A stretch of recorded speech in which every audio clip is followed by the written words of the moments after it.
Bom, entendo o caso do Daniel Silveira, né? O Daniel Silveira, deputado federal, eleito pelo Rio de Janeiro, na base política do presidente da República, Jair Bolsonaro, passou a agredir o ministro Alexandre de Moraes e o STF, inclusive propondo o fechamento da Suprema Corte, inclusive ameaçando de morte os ministros, inclusive tentando obstruir o processo. E ele começou a fazer isso logo depois que o presidente da República foi obrigado a parar de fazer agressão aos outros poderes, porque ele agredia completamente os outros poderes, e isso criou uma instabilidade. E ele parou de fazer isso, mas o seu aliado passou a assumir esse papel, né?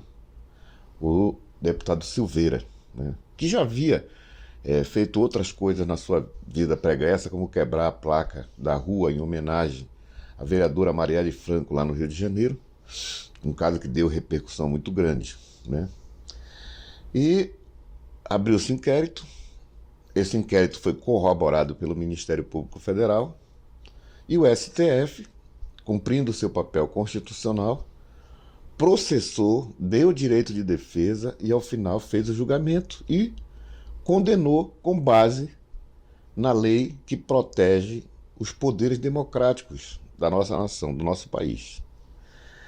E antes mesmo que o processo chegasse à sua conclusão final, que é o trânsito em julgado, quando a defesa se manifesta, quando todas as partes se manifestam e já não tem mais o que fazer, o trânsito em julgado é a publicação final, a sentença final condenatória.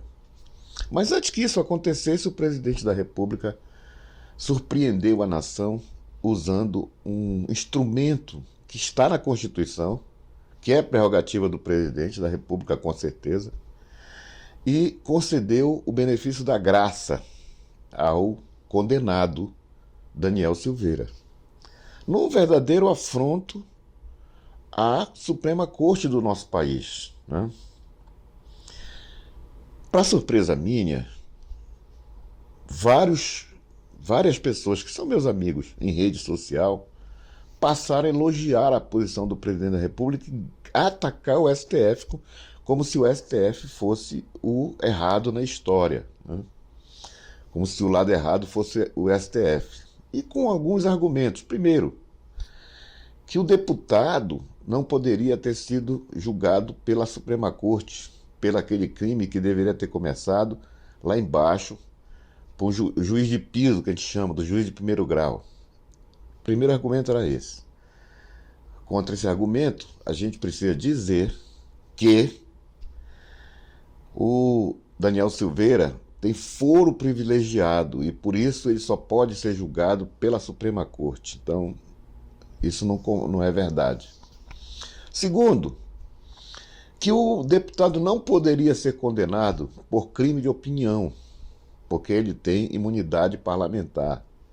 Ora, o deputado, o senador, qualquer parlamentar que tenha imunidade parlamentar, ele pode se expressar livremente no exercício do mandato, mas ele não pode usar a imunidade parlamentar para cometer qualquer crime. Isso também é um limite da imunidade parlamentar. E o deputado Silveira não usou a sua imunidade parlamentar, a sua prerrogativa no exercício do mandato. Ele usou para cometer crimes e é por isso que ele foi julgado, porque a liberdade de expressão e a imunidade parlamentar não dão direito a você cometer crime, porque a liberdade sua, de qualquer pessoa, termina quando começa a liberdade do outro. Isso é básico da democracia e da justiça, por exemplo. O outro argumento é que o STF não poderia iniciar um processo de inquérito, ele teria que ser provocado. Essa tese já foi derrubada, porque já foi questionado isso ao STF e já foi derrubada com argumento jurídico que o STF, no caso, ele tem possibilidade, sim, em determinados crimes, em determinadas atitudes criminosas, dele começar o processo. E no caso do Daniel Silveira, o processo foi corroborado pelo Ministério Público, que, aliás, na votação votou a favor. Que, aliás, é bom que se diga que foi 10 votos. E os 10 votos incluíam, inclusive, o André Mendonça, ministro indicado pelo governo, pelo presidente Jair Bolsonaro. Então, é importante que você entenda isso. Por fim, é importante também dizer que os argumentos dos meus amigos e seguidores do Facebook, das redes sociais, dizem o seguinte: o STF se mete em tudo. O STF faz política. Não é verdade. O STF, no nosso momento atual, ele tem reagido muito porque ele tem sido provocado. E ele tem sido provocado por causa da violação aos princípios constitucionais. O governo atual é o governo que mais tem tentado violar a Constituição. E o STF tem como papel principal a defesa da Constituição. E por último, eu queria dizer o seguinte: o que está acontecendo no Brasil é grave, porque o presidente da República, Jair Bolsonaro, pouco está ligando para o Daniel Silveira.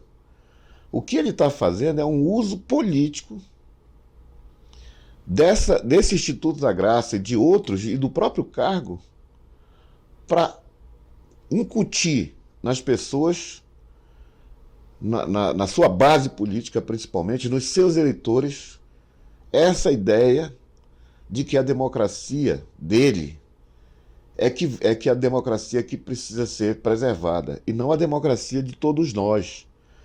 E que deve, inclusive, ele tem a intenção, inclusive, de fechar o STF.